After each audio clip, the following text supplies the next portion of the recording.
beberapa suasana yang berbeda. Minggu depan yang tidak kuat dingin bawa jaket ya. Ya, karena saya tahulah dari wajah-wajahnya banyak yang tidak kuat AC.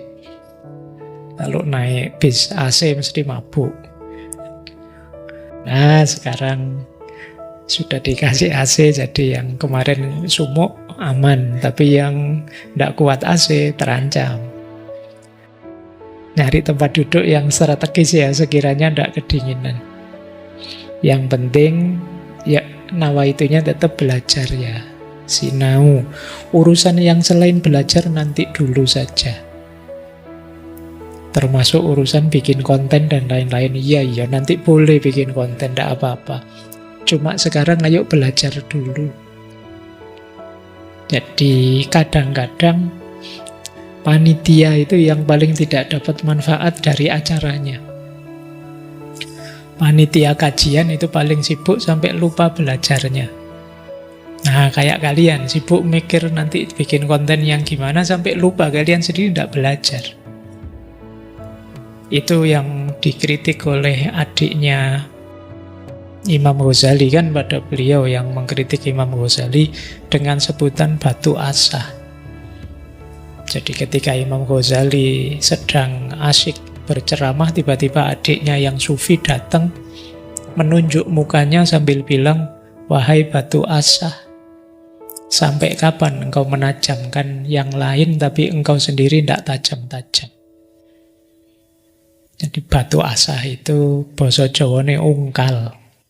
Itu kan memang alat untuk menajamkan senjata, menajamkan pisau dan lain sebagainya. Pisaunya jadi tajam, senjatanya jadi tajam, tapi ungkalnya tidak. Batu asahnya tidak.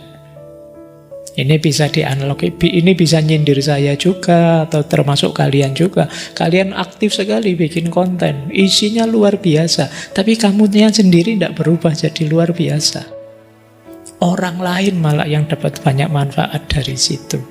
Nah, itu oleh adiknya Imam Ghazali disebutnya itu tipe batu asah. Eman-eman. Ya sama seperti Al-Quran yang menyinggung kaburo maktan. Kamu nyebar konten-konten kasih sayang, kamu sendiri tidak kasih sayang sama sekali. Kamu nyebar-nyebar konten untuk sabar, kamu sendiri ngamuan. Nah, ini kalau bahasa Al-Qur'annya kaburo maktan. Ayo, jadi kita belajar ya, serius. Pertama-tama menajamkan diri kita. Alhamdulillah kalau bisa orang lain ikut tajam. Baik, malam hari ini kita memulai sesi baru. Tidak usah ditanya ya, pertimbangannya apa Pak judul bulan ini begitu. Itu judul itu ya muncul begitu saja, tiba-tiba kok muncul itu. Akhirnya saya angkat, meskipun saya urutkan dari yang paling lahiriah sampai nanti di akhir yang paling batiniah, tentang guru. Jadi kita awali, sebenarnya saya ingin mengawalinya kemarin mungkin Ki Hajar ya, tapi Ki Hajar sudah sangat sering kita angkat, maka saya ambil beliau, John Dewey. Minggu depan kita belajar tentang intelektual, apa sih peran intelektual itu dari Edward Said. Kemudian minggu depannya lagi mulai masuk ke dalam, kita belajar tentang apa dan bagaimana mursyid itu. Ini dari tasawuf. Dan yang terakhir, ini sebenarnya dekat sih dengan kajian tentang mursyid, tapi versi falsafah Jawa ini lebih dalam, namanya guru sejati. Nanti apa dan bagaimana guru sejati kita pelajari di minggu terakhir. Pertama-tama tentu saja nawaitunya mencari ilmu ya. Bahwa nanti kalian ada yang setuju, ada yang tidak, monggo saja. Berarti pikiran kalian jalan. Dan itu luar biasa. Baik, bismillah kita mulai sekarang. John Dewey dikenal, ya tulisannya John Dewey gitu ya. Ya, kamu boleh lah. Kalau ada sini yang namanya Dwi, boleh nanti nulisnya agak keren sedikit gitu. Dwi. Nah, itu John Dewey. Ini filosof Amerika. Kelahiran 1859. Nanti meninggalnya 1952. Sangat terkenal pikiran-pikirannya tentang filsafat pendidikan. Meskipun seperti para filosof Amerika yang lain, aliran berpikir beliau dikenal sebagai pragmatisme. Nanti kita belajar apa itu pragmatisme. Kemudian beliau ini dari University of Michigan. Karena beliau profesor di bidang filsafat. Nanti dari universitas ini juga beliau ketemu jodohnya. Jadi beliau menikah dengan mahasiswinya sendiri.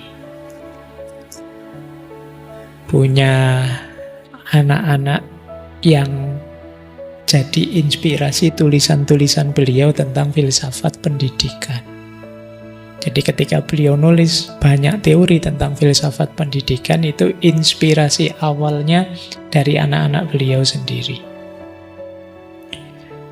Ya selain dosen, beliau ya aktivis.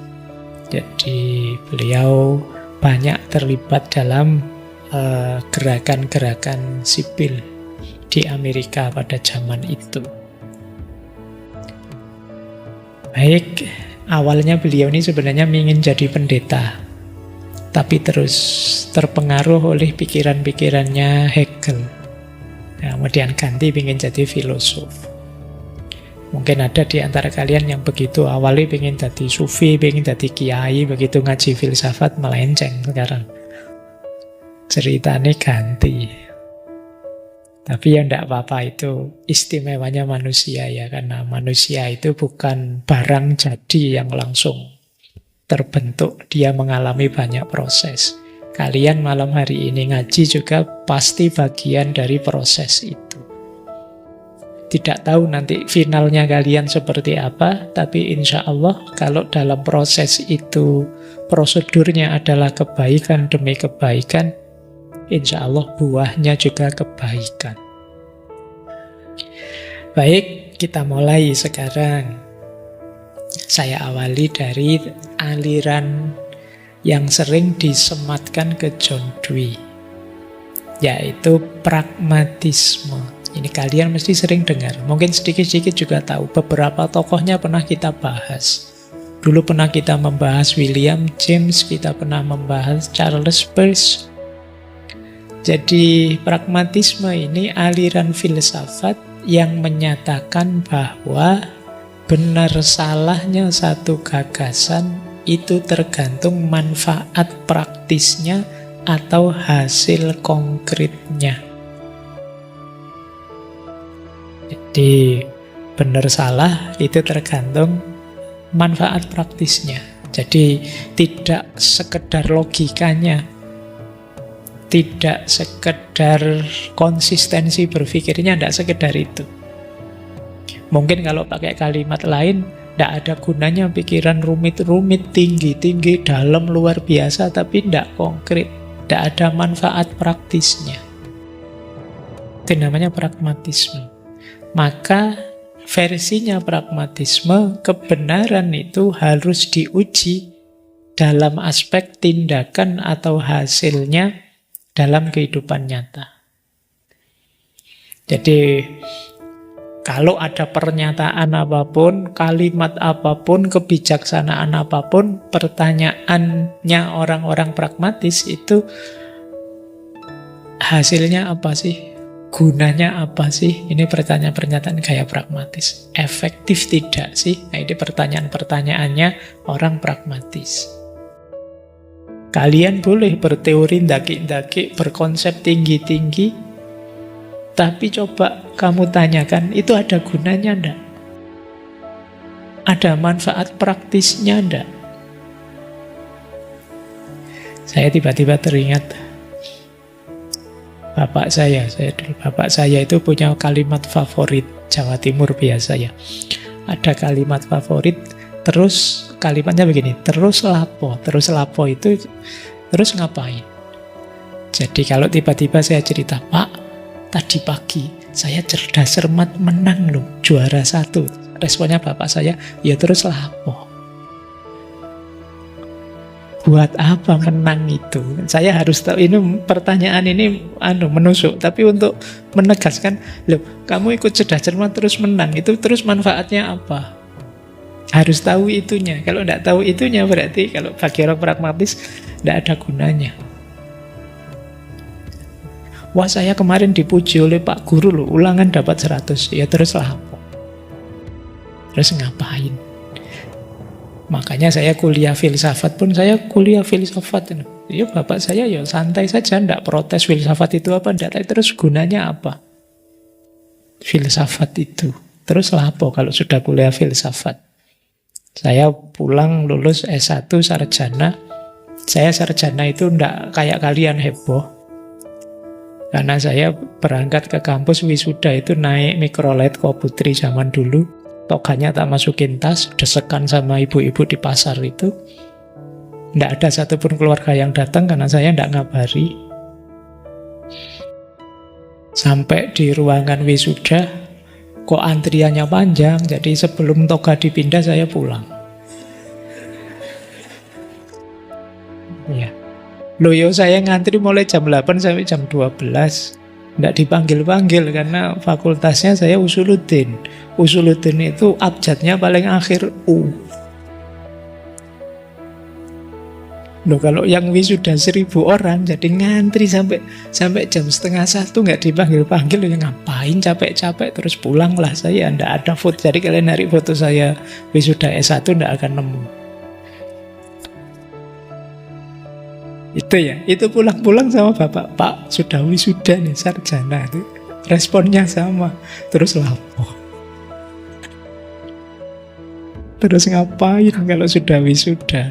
Manfaatnya apa? Gunanya apa sarjana itu? Kayak ini, wah, jangan-jangan bapak saya pragmatisme. Baik, kita lihat sekarang, kita lanjutkan. Itu sih gambaran umumnya ya, pemikiran pragmatis itu. Nah, pragmatismenya John Dewey ini cirinya 2. Yang pertama namanya experientialism dan yang kedua instrumentalism. Experientialism itu ya, experience itu kan pengalaman. Jadi pengetahuan itu sumbernya adalah pengalaman. Ilmu itu ya diawali dari pengalaman dan masalah-masalah konkret. Pengetahuan yang kita peroleh ya interaksi kita, dialektika kita dengan lingkungan sekeliling kita. Itu namanya experientialism.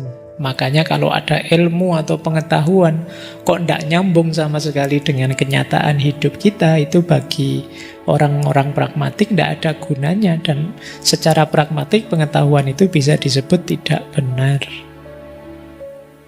Tidak ada bukti konkretnya, tidak ada manfaatnya. Pengetahuan harus dari pengalaman. Yang kedua, instrumentalism. Instrumentalism itu pandangan bahwa yang disebut pikiran, pengetahuan, atau ide itu adalah instrumen, alat untuk mencapai tujuan dalam hidup kita sehari-hari. Jadi refleksi-refleksi yang sifatnya akal saja, akal-akalan saja, itu dianggap tidak ada gunanya. Spekulasi-spekulasi yang tidak nyambung dengan kehidupan sehari-hari itu dianggap tidak berguna, bahkan tidak benar. Pengetahuan itu adalah alat yang sumbernya pengalaman, yang itu manfaatnya untuk menyelesaikan masalah dalam kehidupan sehari-hari. Ini yang disebut instrumentalisme. Jadi kalau kita punya pengetahuan sebanyak apapun, Tapi kalau itu kemudian tidak ada gunanya untuk problem solving, menyelesaikan masalah hidup kita sehari-hari, ya berarti pengetahuan itu tidak ada gunanya. Kok tersimpan saja di perpustakaan? Pak, pikiran saya hebat-hebat, luar biasa. Terus di perpustakaan ada banyak buku saya. Gunanya apa kemudian untuk kehidupan sehari-hari? Dia menjawab problem keseharian apa? Kalau unsur ininya tidak bisa dijawab, ya berarti pengetahuan tadi meskipun bukunya tebal-tebal, tidak ada gunanya. Ini cara berpikirnya kelompok pragmatis. Makanya kata John Dewey, truth is what gives satisfaction in the way of belief, when the belief works in the direction of successful action. Jadi kebenaran adalah apa yang memberikan kepuasan dalam hal keyakinan. Ketika keyakinan tersebut bekerja ke arah tindakan yang berhasil. Jadi yang disebut benar itu ketika kita puas, dan kepuasan ini berasal dari tindakan kita yang sukses. Jadi benar itu yang membuat kita puas, kita mantap, yakin, dan itu karena berhubungan dengan tindakan yang berhasil. Baik, ya ini quote saja. Paling tidak teman-teman ngerti ya aliran besarnya John Dewey ini. Dia seorang pragmatis. Pikiran beliau yang coraknya pragmatis, inilah nanti yang merembet nanti ke dunia pembelajaran, dunia pengetahuan, juga dunia pendidikan. Jadi karena dasarnya tadi pengalaman, maka definisinya pengetahuan yang benar menurut John Dewey itu ya pengalaman plus refleksi. Ini coba ya, yang disebut pengetahuan itu pengalaman kita sehari-hari plus refleksi. Ini dua-duanya harus ada. Kata John Dewey, we do not learn from experience, we learn from reflecting on experience. Kita itu tidak belajar langsung dari pengalaman. We learn from reflecting on experience. Kita belajarnya dari ketika kita memikirkan pengalaman. Jadi, yuk ketika kalian ngaji gini mungkin tidak sadar pengetahuan apa yang didapat, tapi setelah dipikir tadi saya dapat apa saja ya, di situ kalian dapat pengetahuan. Jadi pengetahuan itu adalah kombinasi antara pengalaman dan pikiran. Pikiran tidak jalan, pengalaman saja ya tidak jadi pengetahuan. Kalian tadi dari kos-kosan ke sini ketemu berapa banyak mobil? Tidak tahu ya, tidak ngitung. Kenapa tidak ngitung? Kalian tidak mikir itu. Kurang kerjaan Pak, ngapain meneng-meneng ngitung mobil itu kan ya. Padahal kamu ngalami kan, ketemu sekian banyak mobil. Tapi karena pikiranmu tidak on, tidak merefleksikan itu, yo tidak jadi pengetahuanmu. Coba tadi kamu sambil jalan sambil ngitung. Nah, sekarang kamu bisa bilang 10 Pak atau 20 Pak, ada pengetahuan. Malam tadi saya ngaji ketemu 20 mobil waktu berangkat. Pengetahuan sudah. Jadi pengetahuan itu ketika pengalaman plus refleksi. Itulah yang disebut reflective thinking. Jadi reflective thinking itu satu proses berpikir ketika kita mengorganisir pengalaman untuk menemukan makna-makna. Jadi menurut Dewey, pengalaman saja itu tidak cukup. Karena mengalami itu tidak mesti kita belajar. Banyak orang mengalami hal yang sama, tapi ya tidak belajar-belajar. Kemarin dibohongi orang, tidak sadar, baru sadar setelah, oh iya ya saya dibohongi, besok diulang lagi, dibohongi lagi. Itu ngalami bolak-balik tapi tidak belajar. Jadi jangan dikira kalau ada orang bilang, ini orang ini umurnya sudah banyak, ini mesti pengalamannya banyak. Iya, pengalamannya banyak, tapi bisa saja pengetahuannya tidak. Kenapa? Ketika dia tidak melakukan reflective thinking. Jadi kalian tidak harus gentar dengan orang yang pengalamannya banyak, kecuali dia dari pengalaman itu dia belajar. Ini luar biasa, pengalamannya luas berarti pengetahuannya luas. Berpikir reflektif itu bagaimana sih? Berpikir reflektif itu setelah kita ngalami, terus pikiran kita hadir. Apa sih yang saya alami ini? Mengapa pengalaman ini terjadi? Efeknya apa untuk hidupku? Terus apa yang harus saya lakukan merespon pengalaman ini ya? Ini namanya sambil ngalami, sambil berpikir. Tidak sekedar ngalami, titik. Jadi pengetahuan itu pengalaman plus refleksi. Refleksi saja tanpa pengalaman tidak akan jadi pengetahuan, karena yang terjadi ngarang mesti. Pengetahuan yang sifatnya sangat apologik, tanpa ada dasarnya di pengalaman. Pak, saya tiap hari mikir loh Pak. Yang kamu pikirkan apa? Ngarang-ngarang saja Pak di pikiran. Itu orang menyebutmu berkhayal. Jadi tidak ada dasar realitasnya. Kayak kalau kamu bilang, tadi malam itu loh, saya rasanya bisa terbang, bisa jalan di atas air. Di mana kamu dirimu seperti itu? Bayangan saya saja Pak di pikiran. Kan orang menyebutnya itu bukan pengetahuan. Itu khayalanmu saja. Kata John Dewey, pengetahuan itu pengalaman plus refleksi.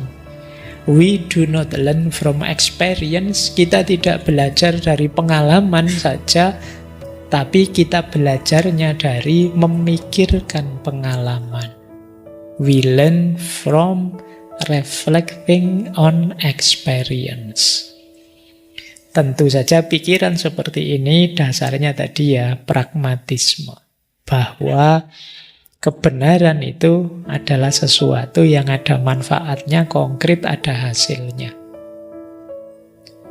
Baik, ini masih pengantar, nanti judul peran gurunya di belakang. Karena dasarnya harus dari sini pelan-pelan ya. Nah, sekarang tentang pendidikan. Kita mulai ya. Jadi tadi pragmatisme sudah, tentang pengetahuan sudah. Nah, sekarang tentang manajemen pengetahuan yang disebut pendidikan. Education, kata John Dewey, is not preparation for life. Education is life itself.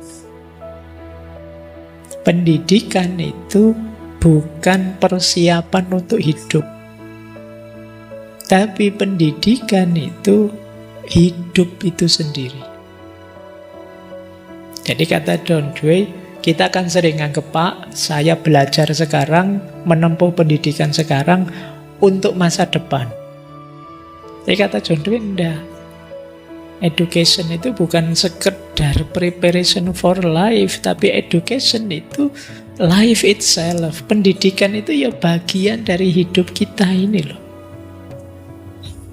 Manusia itu secara otomatis belajar. Dia sadari atau tidak. Orang bisa saja tidak sekolah, tapi tidak mungkin orang tidak belajar. Kalau orang tidak belajar, dia tidak mungkin jadi manusia yang manusia. Dengan segala mekanisme kemanusiaannya. Sekedar cara ngomong saja kan kita harus belajar. Makanan kita juga belajar dari lingkungan kita. Gaya hidup kita belajar dari lingkungan kita. Hidup kita itu isinya belajar. Sering saya bilang manusia itu makhluk potensi. Bisa apa saja yang kita mau. Ada banyak potensi. Tapi potensi ini kalau kita diam saja tidak keluar. Dia keluar kalau kita belajar secara sengaja mengaktualkannya. Kalian bisa berpikir, tapi kalau tidak belajar berpikir yang benar, hasilnya mikir ngawur. Kalian bisa menyayangi, tapi kalau tidak belajar cara menyayangi yang baik, ya sulit. Tidak keluar sifat penyayangmu. Jadi belajar itu ya hidup ini sudah hakikatnya belajar. Maka pendidikan itu hakikatnya ya hidup ini sudah. Tidak sekedar sarana untuk masa depan. Sarana untuk masa depan itu kan nggak mungkin kalau kamu sekolah atau kuliah kamu perlu ijazahnya kan. Tapi kalau ilmu itu bisa di mana saja. Ya memang belajar sekarang manfaatnya untuk masa depan. Tapi belajar itu sendiri hakikat dalam hidupnya manusia.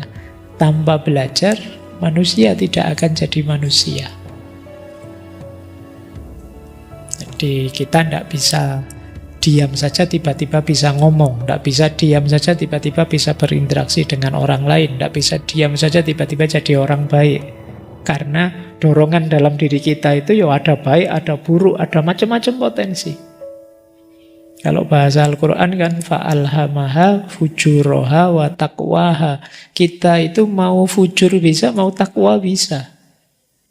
Faman sya'a fal yu'min wa man sya'a fal yakfur. Mau beriman kita mampu. Mau kufur juga bisa. Jadi kita ini paket potensi, mau apa saja bisa. Kita mau jadi orang yang sangat baik, bisa. Mau jadi orang yang sangat jahat juga bisa. Saya ngomong jujur bisa, bohong juga bisa kok.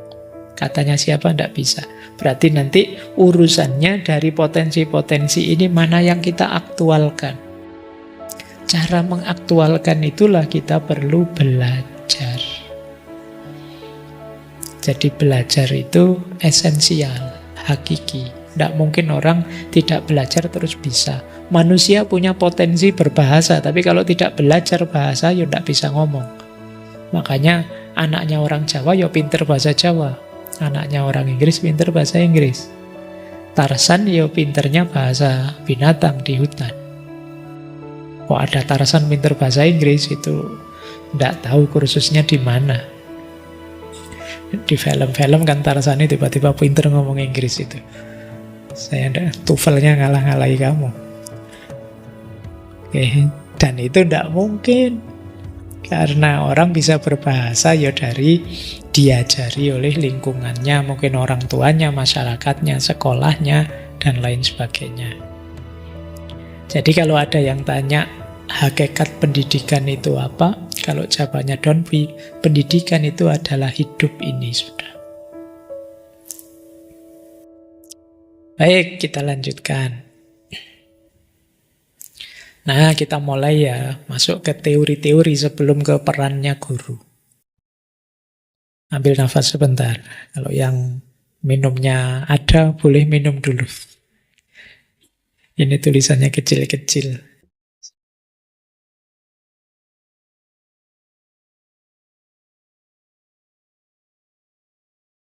Nanti teman-teman bisa ngambil materi ini ya, bisa di-copy, maksudnya yang tidak bisa baca dari jauh. Intinya begini, John Dewey mengkritik dua teori pendidikan sebelumnya, yaitu teori konservatif atau konservatif teori, dan yang kedua unfolding theory, atau orang menyebutnya teori perkembangan alami. Teori konservatif itu pandangan bahwa siswa itu sesuatu yang kosong, kita isi apa saja sesuai keinginan kita. Jadi siswa itu pasif, kitalah yang membentuk dia. Ini teori konservatif. Kebalikan dari itu ada namanya unfolding theory atau teori perkembangan alami. Kalau di teori kedua itu, kita tidak boleh terlalu nyetir anak-anak itu. Dia biarkan berkembang sendiri secara alami. Pasti dia bisa kok. Ini gaya kedua. Yang satu terlalu diatur, diarahkan. Yang satu terlalu dilepas, dibebaskan. Nah, untuk mengkritik dua pandangan ini, John Dewey ngambil di tengah-tengah.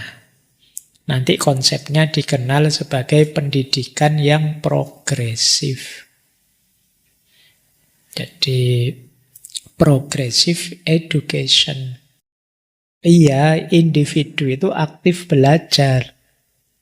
Seperti di konservatif, tapi belajarnya dasarnya pengalaman hidupnya sendiri yang alami. Yang dari situ nanti dia meningkat.